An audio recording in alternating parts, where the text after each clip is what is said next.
Bonjour et merci d'être venu le matin. C'était un peu le moment plus facile pour avoir nos amis Hans, Laurent Lebon, Marie-Laure et hier Caroline. Moi, je vais raconter, pour introduire, ils ne le savent pas ce que je vais raconter, mais comment ils se sont connus. Je dois dire que Hans, je crois qu'il n'était même pas majeur. Presque. Hein, tu avais quel âge? 17 ans, oui. 17 ans. Alors, Hans, déjà fasciné par le travail de Michelangelo, qui en avait 18. Non, j'en avais 40, 30, 40, plus que 40. Voilà, mais déjà, il était fasciné par le travail. Il décide d'aller le voir chez lui. Et Michelangelo, qui était toujours très ouvert sur les jeunes, d'ailleurs même nous, c'était une chance que Michelangelo a accepté de travailler avec nous au début quand on était vraiment personne. On avait une galerie à San Gimignano, pas de contact. C'est pas vrai, c'est pas vrai. C'est vrai. Vous aviez un grand projet dans toute la... Non, c'était une idée qu'on avait, que Michelangelo a pensé que c'était un grand projet. Après, il est devenu important, le projet, que même Hans connaît, Arte all'Arte, non? Si. Voilà, mais c'était pour dire que Michelangelo a ouvert toujours sa porte aux jeunes. Et Hans est arrivé et il dit « Je veux vous connaître ». Mais au début, tout en français. Oui. Ils ont fait cette discussion, Hans, il partait, et il lui dit « Mais je veux vous revoir, maestro, je veux revenir ». Et Michelangelo répond « Oui, mais la prochaine fois que tu viens, tu dois parler en italien ». Après 6 mois... 6 mois plus tard, toc toc, ding dong, ding dong. Il n'y a pas de téléphone, ding dong. Sans rendez-vous. Attends. Je peux imiter sa voix. Oui, vas-y. Toc toc. Pistoletto, adesso parlo italiano. Exactement comme ça. Et donc depuis, ils se fréquentent, ils se connaissent. Voilà, je voulais faire l'introduction comme ça. Maintenant, Hans... Tu peux dire cette phrase en italien maintenant? Maintenant, je parle italien? Adesso parlo italiano, ma possiamo anche fare tutta l'intervista in italiano. Non c'è Ma problema, siamo no? a Parigi. Ma ci hanno detto di parlare francese a Parigi, dunque parleremo francese Bene. oggi. Bene. Alors, bonne dégustation.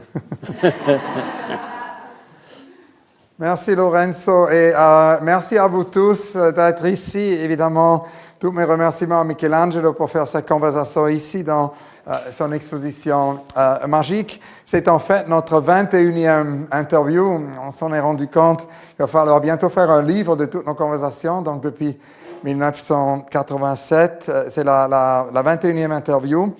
Et en fait, c'est formidable qu'aujourd'hui on peut parler de quelque chose dont on n'a jamais parlé dans nos interviews, parce que les interviews ont été très focus vraiment sur le présent et le futur. Ils étaient très sur la vision du futur de Michelangelo. Ils étaient toujours très aussi focus sur, évidemment, l'histoire du travail de Michelangelo. Mais aujourd'hui, on veut parler, évidemment, de cette exposition, du contexte de cette exposition.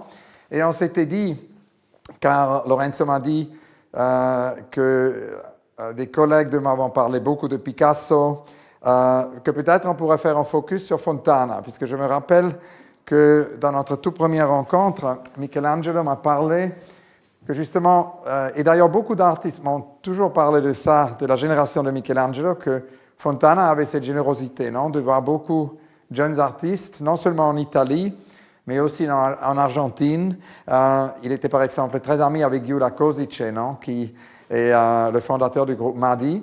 Et ce qui est très intéressant, notamment dans le rapport entre Fontana, ici dans l'exposition, et Michelangelo, c'est que c'était en fait, comme d'ailleurs souvent avec Fontana, qui avait cette curiosité et cette ouverture, un échange réciproque, pas unilatéral, mais bilatéral. Évidemment, pour Michelangelo, une grande inspiration de rencontrer Fontana, mais surtout aussi pour Fontana, une grande inspiration de rencontrer Michelangelo. Et Michelangelo va nous raconter un tout petit peu comme tout un corps en fait d'œuvres de Fontana est né de ce dialogue avec Fontana. Mais avant qu'on commence avec ça, je voulais demander, Michelangelo, à toi de nous dire un tout petit peu, en général, sur cette exposition, puisqu'on est ici dans cette exposition Nouvelle Perspective, qui vraiment nous montre, comme peut-être dirait Panofsky, que parfois le futur est inventé avec des fragments du passé. Il a d'ailleurs un très beau livre qui vient de sortir juste maintenant de Svetlana Alpos, la grande historienne d'art, de la génération d'ailleurs de Michelangelo, qui a écrit ce livre, Is Art History? Est-ce que l'art est histoire? Et qui vraiment nous montre que l'art peut former une compréhension historique à travers des processus non visuels et matériels, et qui nous montre justement que le futur peut être inventé avec les fragments du passé. Donc avant qu'on commence avec tout ça, je voulais demander si tu pouvais nous parler un peu de la révélation de cette expo et comment cette idée est née, non, de ces nouvelles perspectives. Mais mon exposition, je pense, est assez évident que la perspective, vous la trouvez tout de suite là, avec Piero della Francesca, avec cette perspective qui est mathématique, faite par lui, par Piero della Francesca, dans le XVe siècle. Mais c'est justement à partir de ça que j'ai eu une fulguration de ce qui était peut-être pour moi l'art. C'était pas seulement d'écrire des choses, mais de découvrir des choses. C'est une œuvre qui a amené à une découverte phénoménologique. C'était la phénoménologie de quelque chose qui existe, qui n'est même pas inventé par Piero della Francesca, mais que Piero della Francesca découvre, qui est la vision réelle de l'espace qui est devant les yeux de l'artiste ou les yeux de l'architecte qui doit dessiner une ville, hein, parce que c'est une ville qui va être dessinée. Parce que lui, il a posé le signe de l'infini là au fond et il a tracé toutes les lignes qui arrivent à ce point de l'infini. Mais moi, j'ai dit, bon, alors, moi, j'avais découvert Fontana. Je venais de découvrir Fontana parce que tout le monde criait devant une œuvre de Fontana qui était exposée dans la rue à Turin. Il criait, c'est une blague, c'est une agression, il ne faut pas se laisser traîner dans des choses pareilles. Et moi, j'ai dit, mais si ce monsieur a fait ça, il doit avoir une raison. Je ne connais pas la raison, je ne sais pas, mais je respecte sa raison. Et je comprends que si je veux devenir artiste, je dois trouver ma raison. Lui, il ne m'a pas dit quelle était ma raison, mais il m'a dit que je devais la trouver à travers son travail qui était tout à fait bouleversant. Parce que les gens disaient, c'est pas pareil qu'on traite une toile, de faire des trous dedans. Donc, voilà. Non, c'est très alors, beau. Là, j'ai vu la perspective de Piero della Francesca et j'ai vu les trous de Fontana sur la toile, qui était la toile qui avait renfermé le progrès de la science qui était arrivée à la photographie, qui était arrivée à la modernité. Et donc, c'était la possibilité pour quelqu'un de survivre, même si on n'était pas obligé de reproduire la réalité. Parce que maintenant, c'était la photo qui faisait son service. Hein. Et alors, c'est pour ça que quelqu'un comme Picasso, qu'on a ici, une œuvre, il a commencé à faire, comme on dit, éclater le tableau, les éléments de la figuration se sont éclatés. Donc, et après, ce mouvement d'éclatement qui a été appelé cubisme, le cubisme a serré la société, la modernité dans le cube. C'est-à-dire que c'est Mondrian qui fait que la paroi de Mondrian qui est là, on voit qu'il n'y a plus de perspective. La perspective est fermée, on est dans le cube. Picasso, c'est le cube. Le cube devient réel et on est dedans. Mais à la fin, tout se développe dans ce cube, c'est l'antériorité de l'art. L'intériorisation. L'art peut survivre même sans représenter. Ce n'est plus nécessaire de représenter à la main parce que maintenant, la représentation se passe automatiquement. C'est pour ça que quand j'ai vu finalement l'œuvre de Fontana, j'ai vu les trous, je n'avais pas compris que lui était là dans cette chambre blanche, ce cube blanc, et souffrait, il voulait voir s'il y avait encore une perspective. Parce que les perspectives de la Renaissance étaient finies. Et une nouvelle perspective n'existait pas. On était dans le cube. Et il espérait de la trouver à 2 millimètres au-delà de la toile.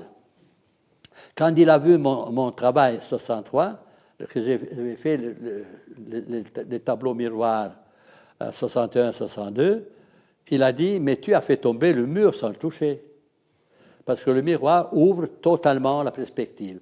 Et la perspective du miroir répond aussi à la perspective de Piero della Francesca, pas seulement à la tombée du mur moderne, mais à la perspective de Piero della Francesca qui était basée sur le regard en avant.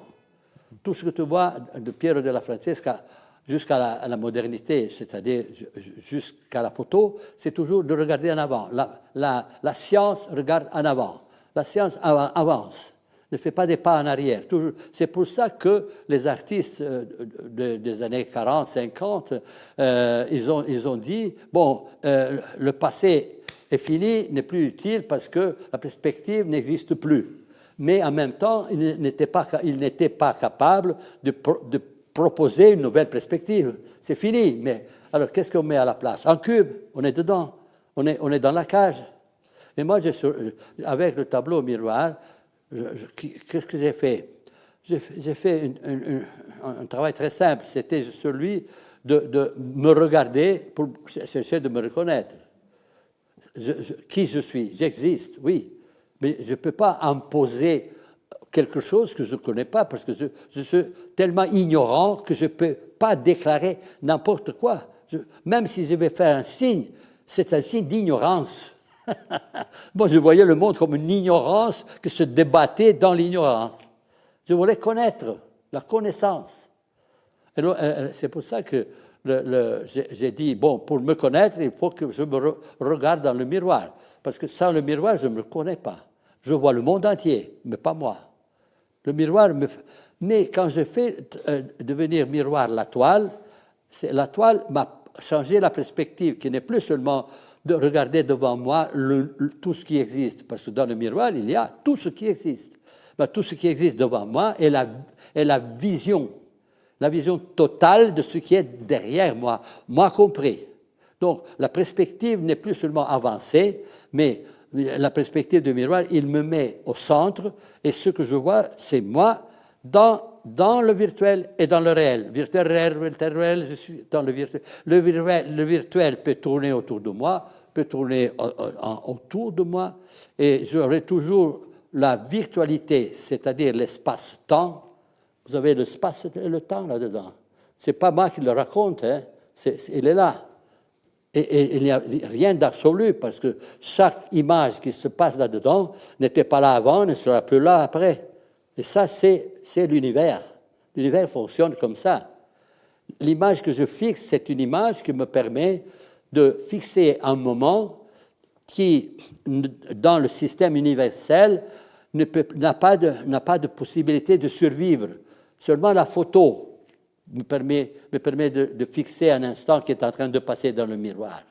Là, avec la photo, je prends une image, et la fixe, et c'est fixé, ça devient la mémoire d'un moment, pour toujours. Pour tout le temps qui va passer dans le futur, il sera la mémoire d'un moment. Donc c'est la mémoire. Alors, peut-être il y a une mémoire aussi dans la nature. La nature elle-même, elle se produit, mais elle garde une mémoire. Voilà. Donc, c'est universel. Mais ce n'est pas moi qui l'a fait. Ça, je n'ai pas fait la photo, je n'ai pas inventé la photo, je l'ai utilisée. Mais la photo, c'était nécessaire pour être objectif, l'objectivité d'un instant, c'était la même photo qui avait mis en crise l'art. L'a mis en crise l'art. C'est pour ça que Picasso existait, parce que la photo avait mis en crise l'art. Et je reprends la photo après toute cette crise. Et l'univers entre dans l'œuvre. Donc c'est ça.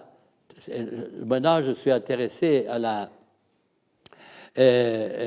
l'intelligence artificielle. De ça, on va parler après, puisqu'il y a d'ailleurs dans la salle... L'intelligence artificielle est le tableau miroir devenu technologique.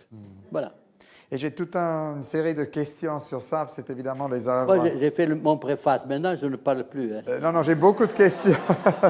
J'ai beaucoup de questions et on a très envie de t'écouter plus. En fait, pour rester un peu avec Fontana, avant qu'on parte dans l'intelligence artificielle, j'ai trouvé ce joli paragraphe, puisque j'ai relu hier une interview que tu as fait avec Germano en 84, où tu disais, où tu parlais justement de la première rencontre avec l'œuvre de Fontana. Tu disais, c'était une exposition Arte in Vetrina, non?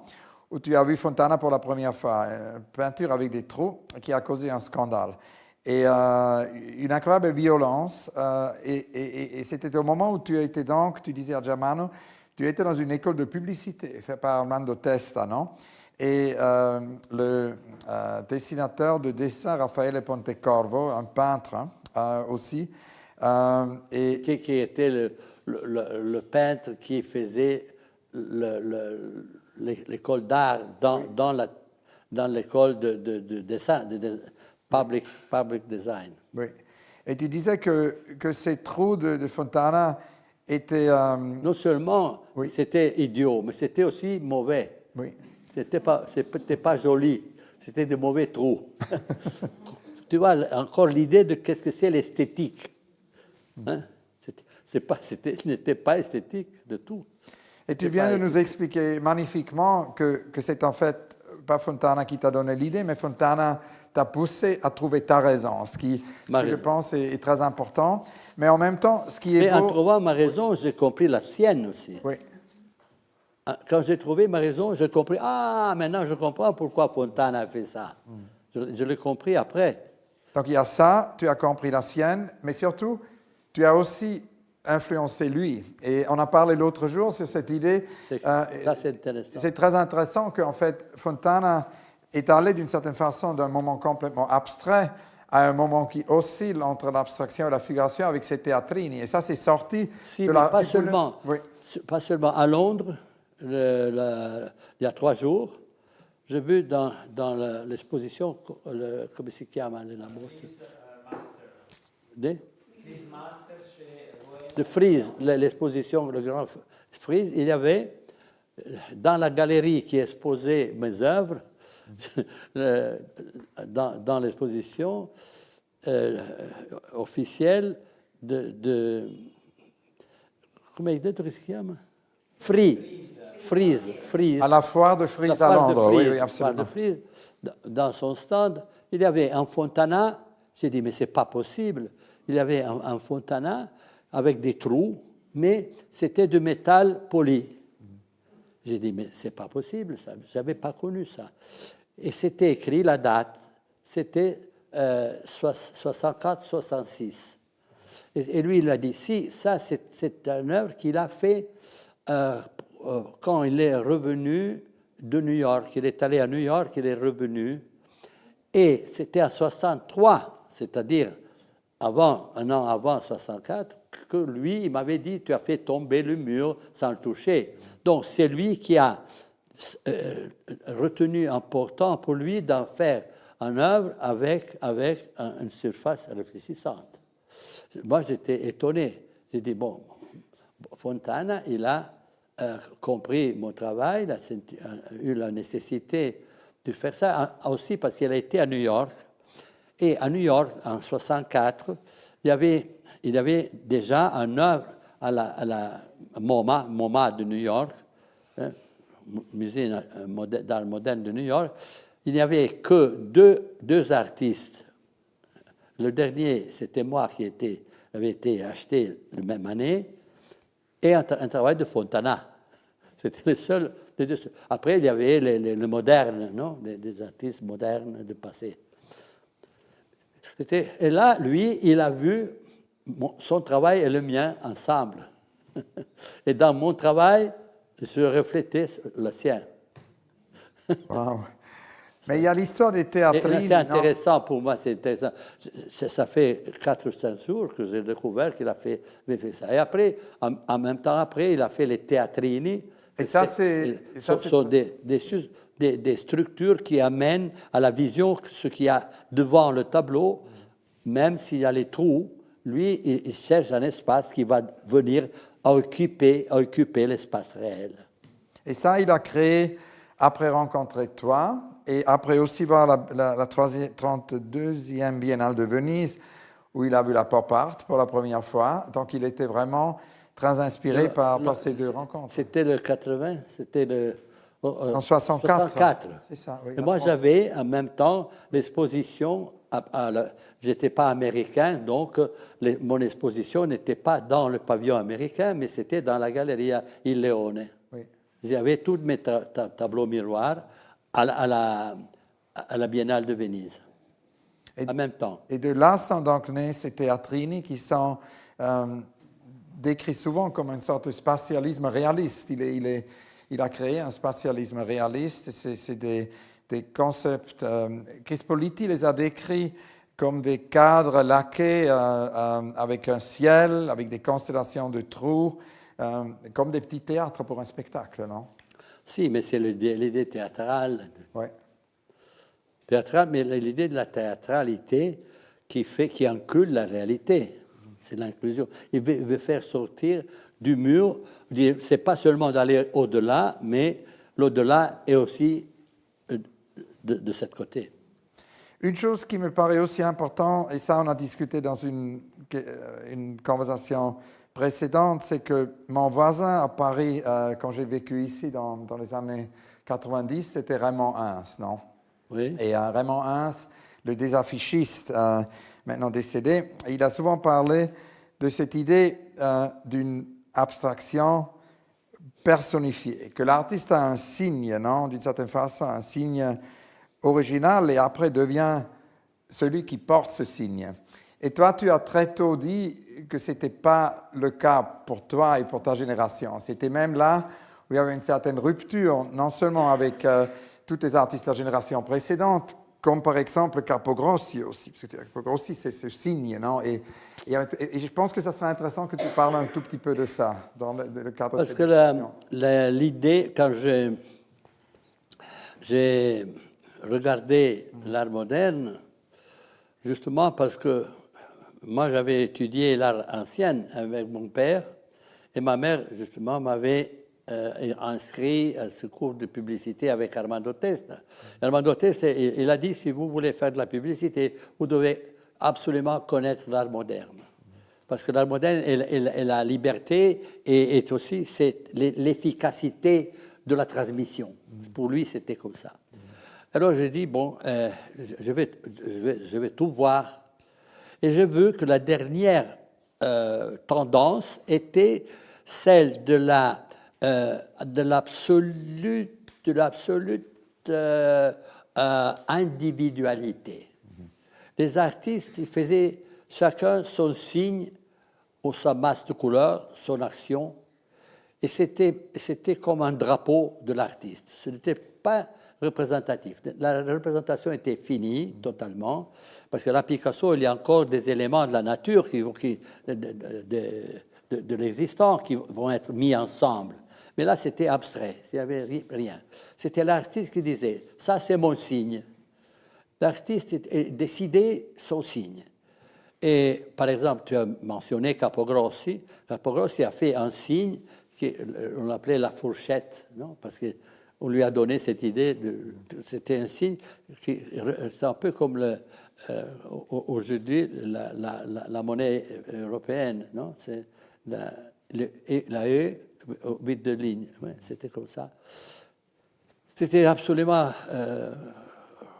inventé par lui. Moi, j'ai dit, oui, mais moi, je peux pas faire autant, parce que si je vais faire mon signe, je copie le système de faire son signe. Je ne suis plus original. Vous voyez? Parce qu'eux, ils l'ont fait spontanément. Je n'aurais plus été original de faire mon signe. Je ne pouvais plus rien faire. Je devais seulement connaître qui j'étais, pourquoi je suis, pourquoi j'existe, pourquoi le monde existe autour de moi. Ça, c'est la question. Et j'ai trouvé que dans l'histoire de l'art, il y avait un instrument. C'était l'autoportrait. Les artistes qui faisaient l'autoportrait pour se connaître. Pas pour connaître le monde, pour se connaître.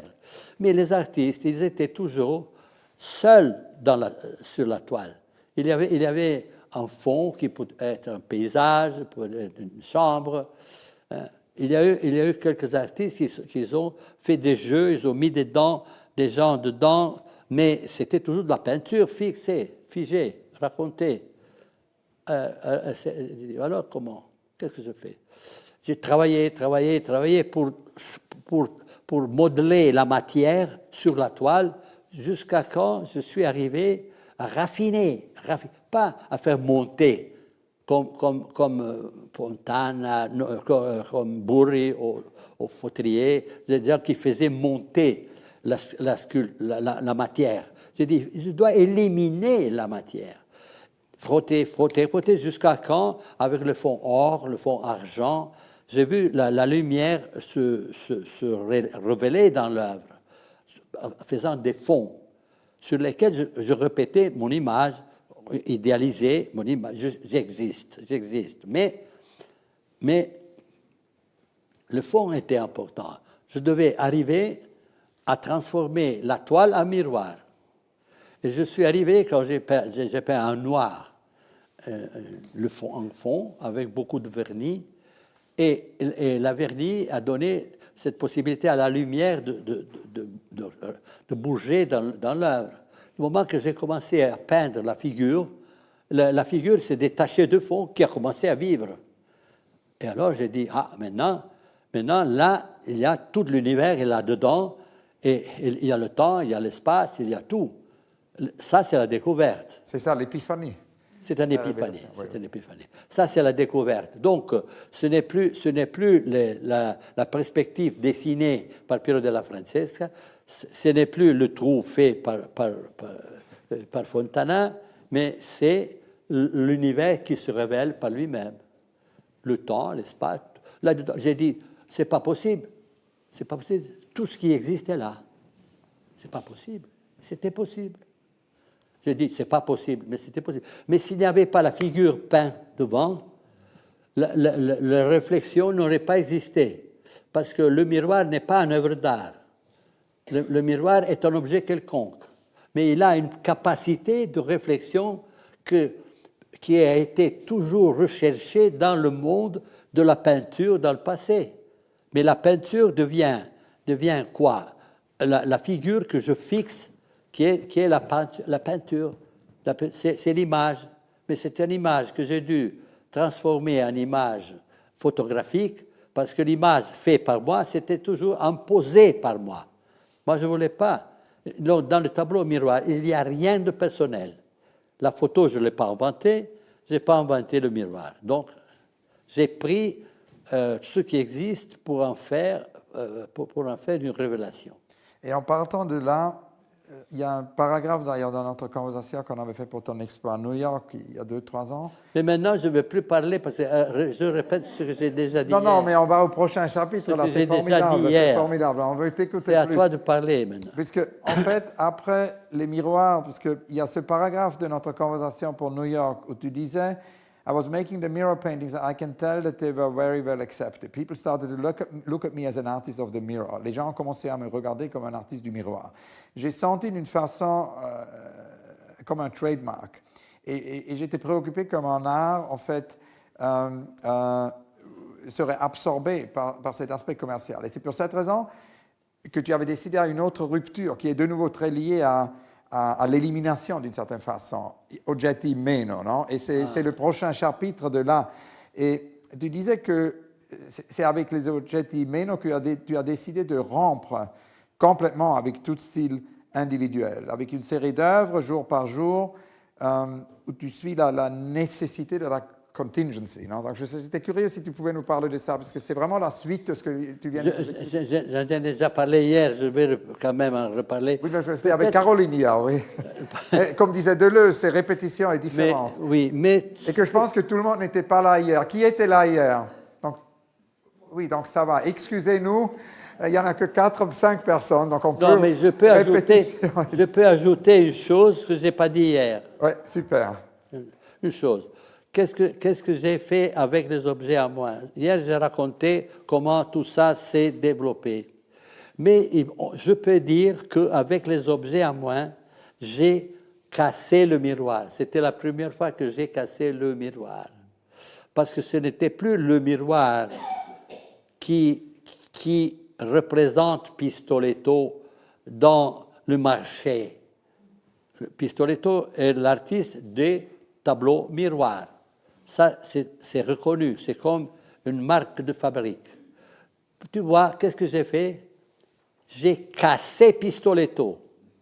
C'est-à-dire, j'ai cassé le miroir Pistoletto.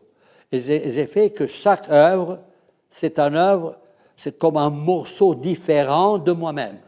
Des petits morceaux de moi. Des instants de moi qui deviennent totalisants.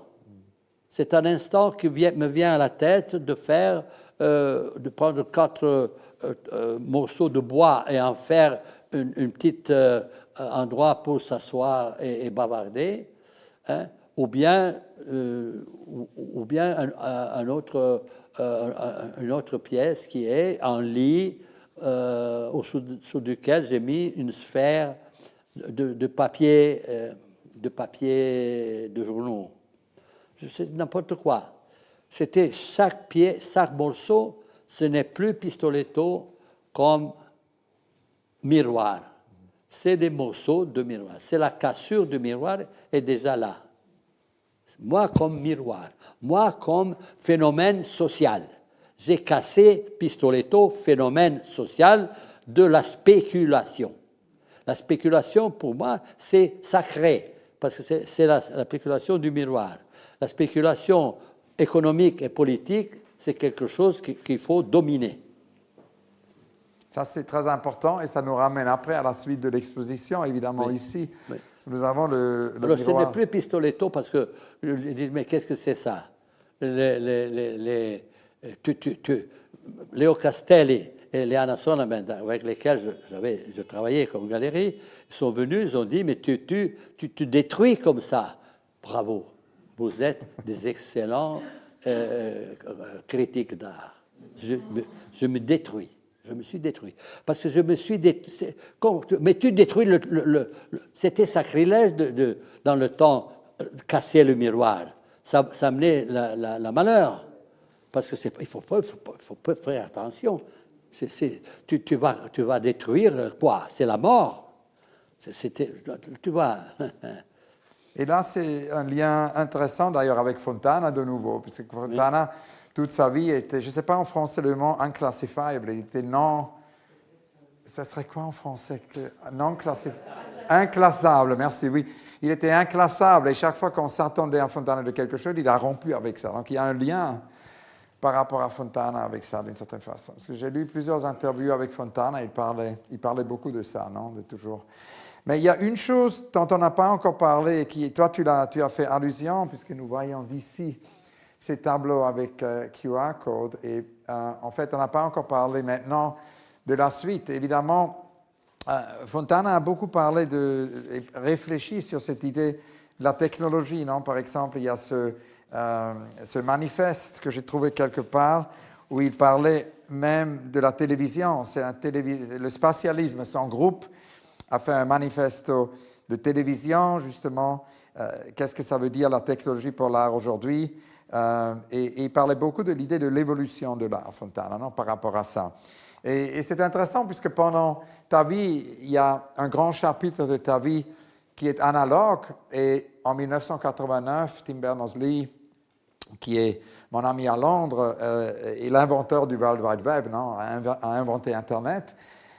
Et depuis, nous vivons d'une certaine façon graduellement de plus en plus dans l'ère digitale. Évidemment, ce n'est pas que l'analogue a disparu, mais les réalités sont de plus en plus mixtes. Nous vivons dans une sorte de réalité mixte, tu vois, d'une certaine façon, une partie digitale, une partie analogue.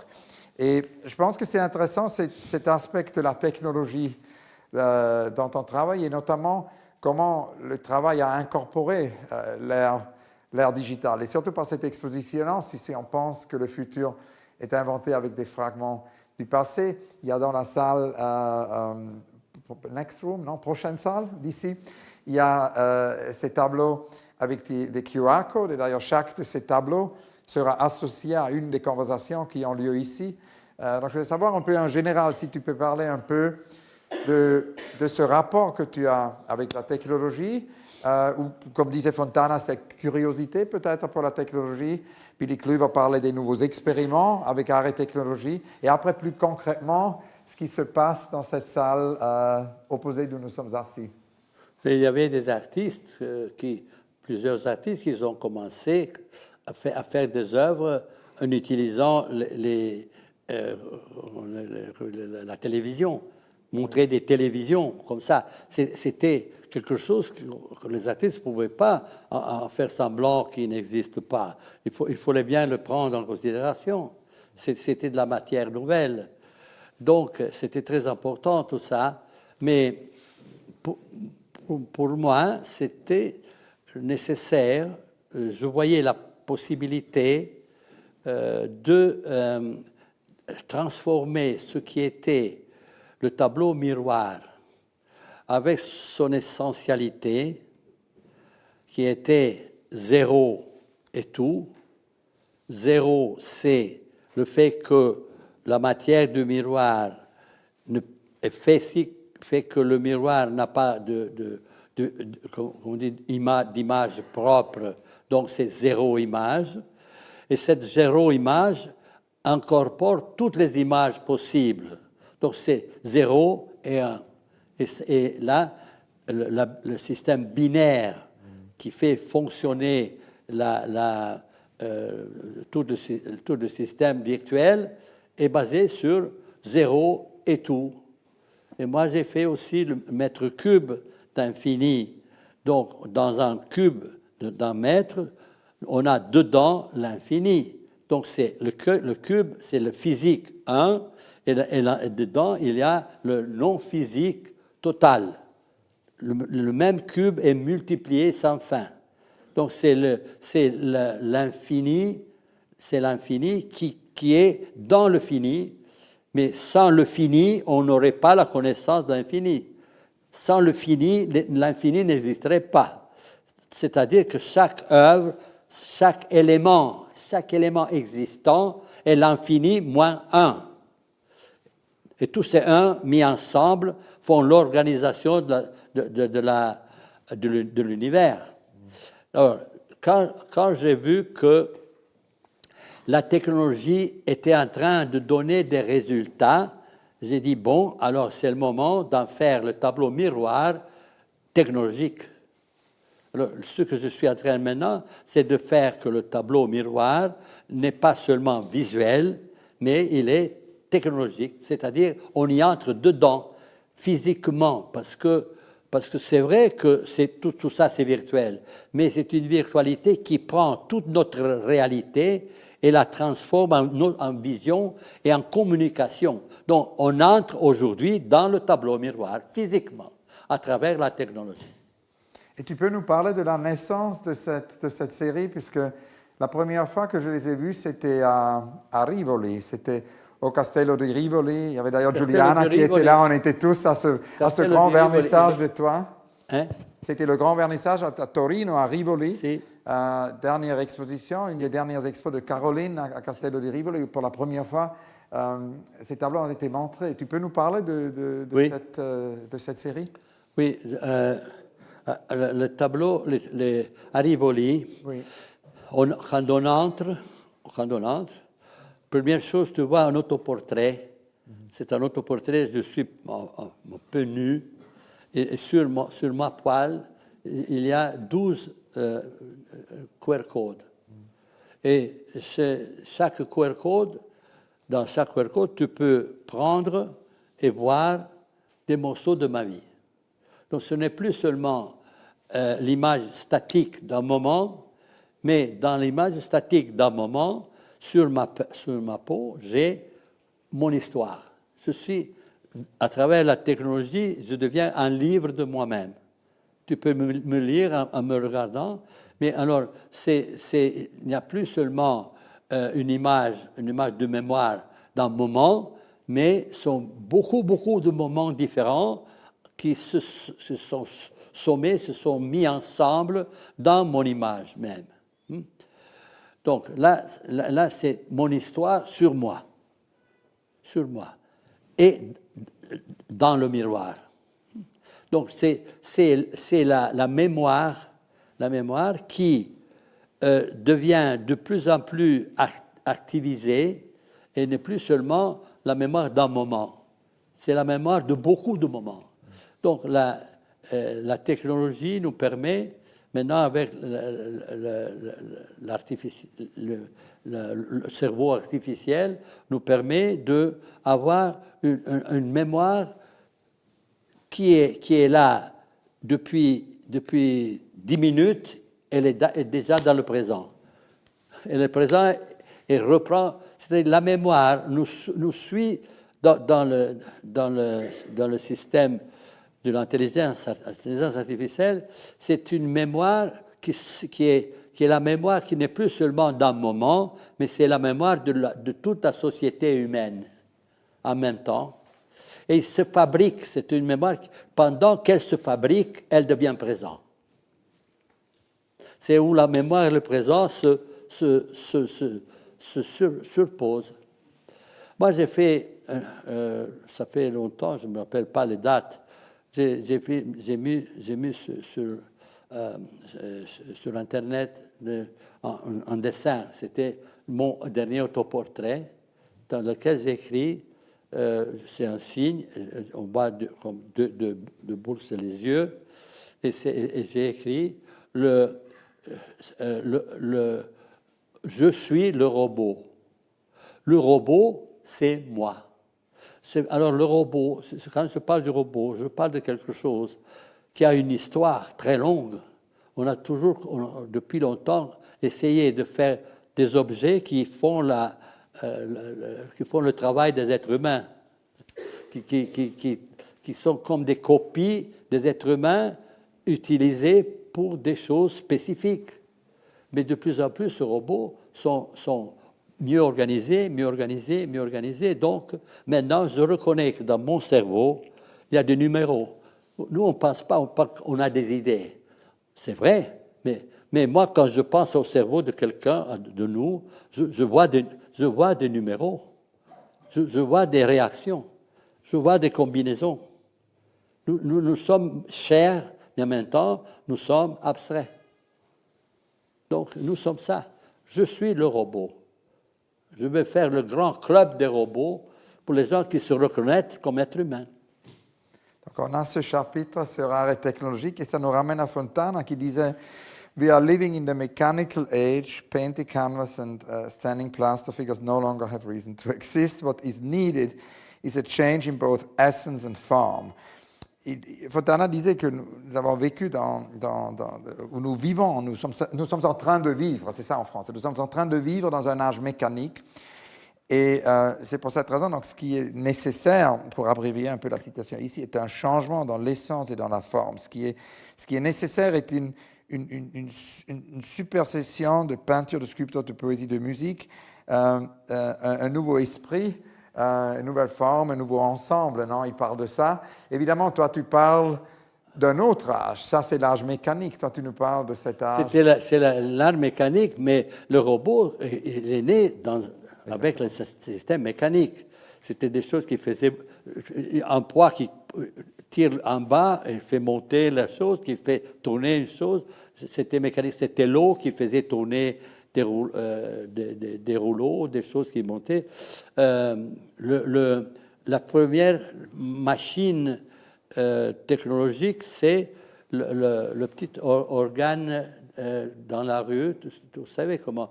Il y avait un papier blanc avec des trous. C'était déjà la technologie moderne. Il y avait des trous, et en faisant, et il y avait des petites, comme je dis, des petites langues linguettes, non? Tac, tac, tac, tac. Et pendant que le trou passait là,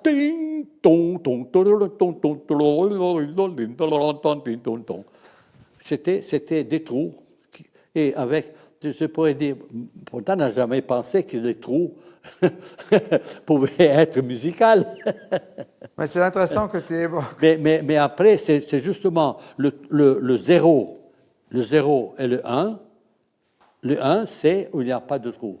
Le 0, non, c'est le contraire. On ne sait pas. Mais c'est 0, fascinant c'est que trou, tu nous et le trou, c'est 1. Que tu nous parles de ça, de ces machines, en fait, sonores, non? Puisque je viens de visiter à Séoul ce musée extraordinaire en Corée du Sud qui s'appelle Odeum, A-U-D-E-U-M. Et c'est un collectionneur sud-coréen qui collectionne depuis des décennies des haut-parleurs, des machines pour faire le son. Ça va de Edison à notre époque. Et ce qui est très intéressant, c'est que tu parles tu vois dans ce musée qui est fait par Kengo Kuma, tu pars en fait du présent au passé. On commence par la technologie des années 60, etc., du XXe siècle, et on arrive à Edison au XIXe siècle, en passant par les années 20, non, par ces extraordinaires machines de son et haut-parleurs qu'on trouvait dans les cinémas des années 20. Et dans chaque salle, il te joue le son. Et ce qui est très intéressant, c'est qu'en fait, ce n'est pas du tout une histoire linéaire, puisqu'on se rend que certains sons ont disparu, qui étaient finalement pas si mauvais, et peut-être même mieux que certaines machines de son qu'on écoute aujourd'hui. Mais j'avais une autre question par rapport à Fontana, puisqu'on a parlé de cet aspect de la technologie, mais il y a aussi une autre citation de lui que j'aime beaucoup. Il disait l'art va être, et ça c'est de nouveau, je dois traduire là de l'anglais, j'essaie de traduire simultanément, l'art va être complètement différent. L'art du futur, évidemment, il pense, non? Ça ne sera pas un objet ni une forme. L'art va être infini, immense, immatériel, fini avec la fonction bourgeoise de l'art. Il faut ouvrir la porte. Et je pense que c'est assez beau par rapport à toi, Michelangelo, puisque tu as toujours ouvert des portes. Oui, c'est une porte ouverte. La porte ouverte, c'est une porte qui s'est ouverte du moment qu'on a découvert la main virtuelle, la virtualité. C'est-à-dire la main qui est imprimée, qui est restée imprimée sur le mur de la caverne, et la main de quelqu'un qui est mort après. Il est mort, cette personne. Mais sa main est encore là. C'est la main virtuelle. Et c'est l'immortalité. C'est notre immortalité, c'est dans la virtualité. Maintenant, j'ai mis mon livre dans c'est le cerveau, je l'appelle le cerveau artificiel, parce que c'est le cerveau de tout le monde qui nous comprend tous. Et là, il est en train de travailler. Moi, je ne suis pas là, mais les gens qui le lisent, ils sont inspirés, ils pensent, peut-être, alors, moi, qu'est-ce que je vais faire? Ils vont faire quelque chose. Tout ça, c'est une sorte de âme sociale qui se crée, qui nous dépasse. Et alors, la mémoire qu'on produit, et qui est toujours plus proche à la réalité, nous permet de vivre, comme j'ai dit avant, une mémoire, une réalité qui nous rend des êtres qui ne sont pas seulement des êtres physiques, des gens qui meurent comme ça, demain je ne serai plus là, mais je sais que je suis déjà dans une dimension qui nous comprend tous, donc déjà, tout en étant vivant, je suis déjà immortel. Et tu as deux œuvres ici juste à côté dont je voulais absolument parler par rapport à cette idée, non? Quand Fontana parle de cette idée d'ouvrir les portes, ce sont deux œuvres tout récentes muro sfondato et passaccio sparato. C'est très connecté à ça. Tu peux nous parler de ces deux œuvres? Mais Pour ceux qui n'ont pas vu, il faut aller à gauche. Et Mais à quand gauche, même, il y a c'est- un tout petit espace un peu caché, oui. Mais ça va tout seul, je pense qu'on n'a pas besoin d'en parler, on le voit tout de suite. Non, parce qu'ici nous avons un espace, le tableau est limité pour sa dimension. Le miroir pourrait continuer tout le temps. Mais là, c'est comme si vraiment on avait un mur, on a un trou. C'est le trou dans le mur. C'est la représentation de ce que nous sommes en train de dire. Et en même temps, c'est une ouverture qu'on peut toujours fermer. On peut le fermer et ouvrir. Voilà. Mais tu m'avais posé une question avant sur les QR codes. Oui. Alors, les 6 QR codes que tu as vus à Rivoli, c'était à la fin de l'exposition. Au début, il y avait le QR code sur moi. C'est ça, ce que tu as décrit, le début de l'exposition, Oui, et les oui. QR codes, c'était Et les le QR final. codes, c'était à la fin de toute mon histoire, parce que dans l'exposition, il y a les moments de mon histoire. Et à la fin, il y a 6 QR codes qui sont des toiles. Pour moi, c'est toujours important qu'ils sont des toiles traditionnelles. Ce sont des tableaux abstraits par eux-mêmes. Hein? Oh, c'est beau, c'est abstrait. Des couleurs, des formes. Mais dans cette couleur, dans ces couleurs et ces formes, tu peux voir qu'est-ce que l'intelligence artificielle a répondu à ma question. Hein? J'ai posé 6 questions. Je n'ai pas posé des questions. J'ai dit, si je parlais avec toi, tu es quelqu'un qui connaît l'histoire de l'art. Bon, alors fais-moi un texte sur mes tableaux miroirs. On n'a pas fini d'écrire, c'est pas moi qui le fais, c'est Alessandro qui est là, qui travaille avec moi, parce que bon, il est là, il sait comment faire, il fait tout. Hein. Moi, je dis, il faudrait faire ça, lui, il le fait tout de suite. Et donc, c'est pour ça que je dis toujours, 1 et 1 fait 3. Hein. Les deux ensemble, on fait ce qu'on a besoin de faire.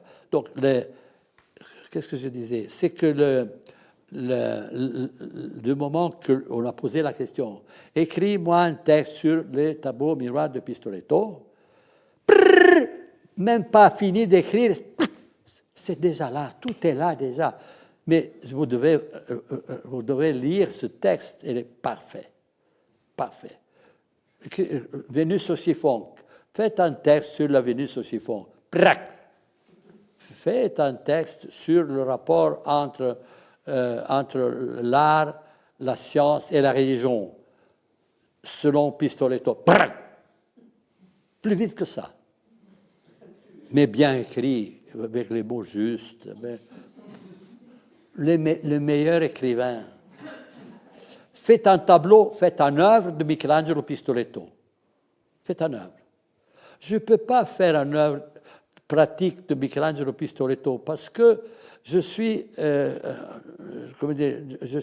l'intelligence artificielle qui parle, c'est basé sur la parole. Mais, puisque je parle, je peux raconter de comment je pourrais imaginer une œuvre de Pistoletto en connaissant son œuvre.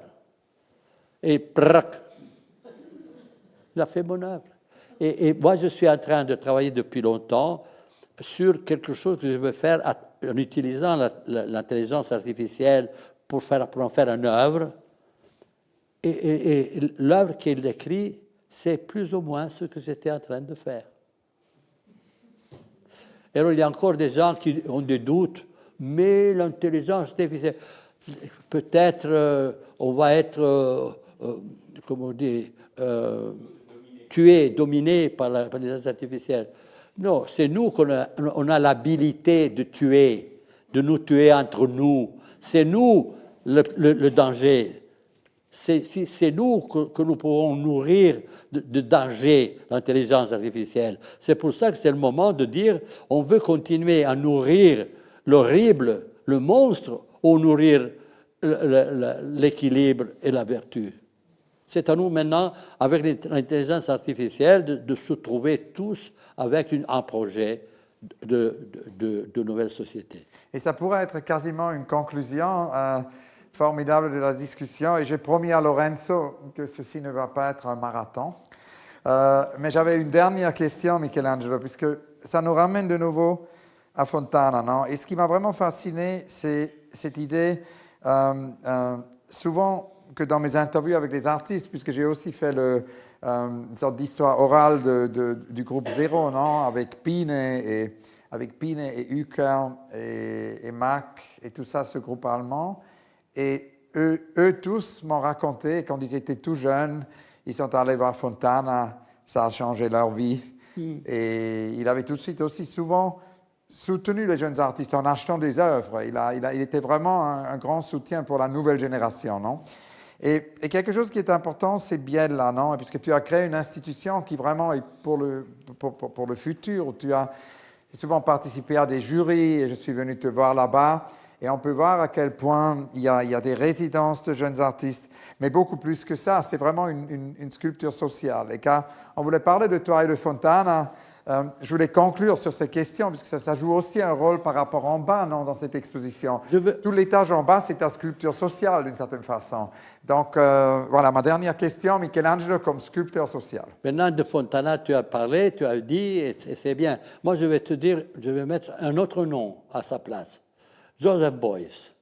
Bien sûr. Joseph Beuys, parce que tu as parlé de sculpture sociale.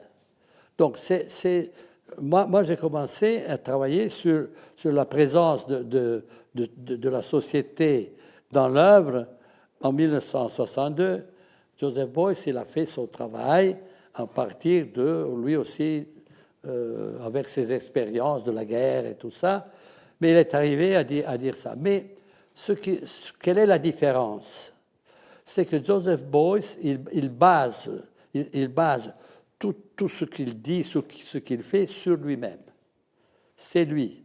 C'est le personnage. Tandis que dans mon travail, moi, je me cancelle totalement. Je n'existe pas, de moins en moins. C'est la phénoménologie, c'est la formule. J'ai laissé une formule. C'est ça, la formule de la création. C'est pas un homme avec mon nez, mes yeux, ma volonté. Non. Non. Rien. Parce que je l'ai dit, je ne veux pas faire mon signe. Ce n'est pas mon signe. Ce n'est pas mon visage. Ce n'est pas moi. Parce que mon visage est là, mais il est multiplié par des millions et des milliards de visages de gens qui ont pu exister et des gens qui peut-être vont exister. Donc, je suis seulement un petit morceau de ce qui existe.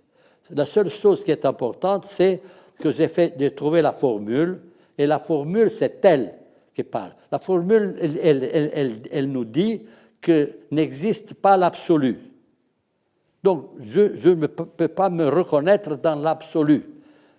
Parce que tout ce qu'on voit dans le tableau miroir, c'est la combinaison de la dualité. L'univers est né par des éléments qui se sont rencontrés et qui produisent des autres éléments qui sont créés dans ce cercle central. Il y a toujours dualité et cercle central. Donc, l'absolu, c'est-à-dire une chose unique, garantie, totale, n'existe pas. Il y a toujours deux choses qui travaillent ensemble. Toujours. Ça, c'est la formule. Donc, de dire « moi, je suis », ça n'a aucun sens. De dire « nous sommes », ça a d'importance. Toute dernière question. Comme tu sais, je termine toujours les conversations d'artistes, et d'ailleurs chacune de nos 21 conversations se termine sur ça, sur la question sur le projet non réalisé, puisque nous savons beaucoup, ou nous avons beaucoup de savoir, disons, sur les projets non réalisés des architectes, puisque les architectes publient leurs projets non réalisés, tandis que nous savons finalement très peu sur les projets non réalisés des artistes. Et quand je t'ai posé cette question la dernière fois, on n'avait plus beaucoup de temps à la fin, mais tu m'as dit rapidement que tu avais un projet non réalisé. Évidemment, il faut dire aussi que le spectre, non, le range du projet non réalisé était assez ample. Il peut y avoir des projets qui sont trop chers pour être réalisés, trop grands pour être réalisés. Parfois, c'est aussi des projets où on n'a pas suffisamment de temps, ça prendrait des siècles. Et parfois, il y a des projets aussi oubliés, quelque part dans un tiroir ou dans un file dans l'ordinateur. Il peut aussi être la raison pour le projet non réalisé, c'est la censure, non? Il y a des projets censurés. Et comme a toujours dit mon ami Doris Lessing, l'écrivain anglaise, elle m'a toujours dit, il y a aussi des projets que nous voudrions faire, mais nous n'osons pas de faire, non? Ça, c'est des projets autocensurés. Donc, je voulais te demander, pour conclure, de nous parler de quelques-unes de tes projets non réalisés, et notamment sur un projet que tu as brièvement mentionné la dernière fois qu'on s'est parlé, que tu avais ce projet non réalisé, vraiment nécessaire pour aujourd'hui de faire une école de démocratie. Quand tu as fait ton petit livre, tu as demandé... c'était des architectes. Oui, à Norman Foster, oui. Quel est le projet que tu aurais voulu réaliser, mais qui n'est pas réalisé? Et du moment qu'ils l'ont expliqué, tu as réalisé son projet. Tu l'as fait. Donc, moi, quand j'avais déclaré le projet art dans lequel je disais que l'art, maintenant, fait que tous les éléments de la société puissent se croiser à travers la création artistique, pas seulement l'œuvre personnelle de l'artiste, mais l'artiste travaille pour mettre en connexion tous les éléments de la société. Et il me disait, bon, c'est l'utopie. L'utopie, c'est un projet non réalisé. C'est-à-dire l'utopie est quelque chose qui vient à la tête, mais qu'on ne peut pas le faire, comme tu disais avant, parce qu'il y a des empêchements. On n'arrive pas. On a le temps, on a des raisons pour ne pas pouvoir le faire. Mais c'est l'utopie. L'utopie existe. L'utopique. On regarde la situation, il y a quelque chose qui ne marche pas très bien, il faudrait faire comme ça, mais on ne peut pas le faire. Et moi, je disais, il faudrait faire que la nouvelle société soit équilibrée et harmonique. Et alors, il faut une école pour ça. Et ils m'ont dit, c'est de l'utopie. Et moi, j'ai dit, non, ce n'est pas de l'utopie, parce que l'utopie veut dire non, pas de lieu, non, pas de lieu. L'utopie n'a pas de lieu. Oui, le non-lieu. Utopos, non, pas de lieu. Donc, mais moi, j'ai acheté un lieu à Biella, qui était une vieille usine abandonnée. Alors, le lieu existe. Et je suis en train de présenter un projet, le projet de l'art qui travaille pour transformer la société avec une école. Ça existe. Alors, j'ai le lieu, j'ai le projet, et maintenant, il n'y a que réaliser le projet dans le lieu. Je parlais d'architecture, moi aussi. C'était un lieu, c'était une architecture. Et dans cette architecture, dans le vide de ce lieu, parce que pourquoi il était vide? Parce qu'il existait déjà avant. C'était une fabrique, les gens travaillaient, ils ont vécu là-dedans. Ils sont morts, fini. Mais le mur a continué à exister. Ce n'était pas évaporé. C'est pour ça que je suis entré dans ce vide, et j'ai dit, dans ce vide, je vais mettre tous les éléments de la société qui se retrouvent. Et j'ai fait ça. Je n'avais pas encore fait le dessin. La Città dell'Arte est ça. Tous les éléments se croisent, se trouvent et produisent quelque chose de nouveau. Alors, c'est mon œuvre d'art, qui est là-bas, vous avez aussi le calque physique de la ville de la Città dell'Arte, c'est long en kilomètres. Et donc, c'est ici, Signora Settari est la directrice, non, la présidente. Juliana Settari, oui. Elle est la présidente. Voilà. Mais Michelangelo... Ça, c'est une œuvre d'art qui fonctionne par lui-même. Même quand je ne serai pas là, ce serait plus nécessaire. Parce que si ce lieu se vide, peut-être il va se remplir de quelque chose d'autre. Mais ça sera toujours une continuité. Michelangelo, merci infiniment. Merci à vous tous. Merci à toi. Merci. Monsieur Fontana. Merci infiniment. Monsieur Fontana, comment ça va? Si vous voulez, dans la librairie, le livre, il vient d'arriver même en anglais, en français, en italien. S'il a lu, qu'est-ce qu'en pensez? Oui, c'est un livre urgent. Un autre grand applaudissement pour Michelangelo Pistoletto.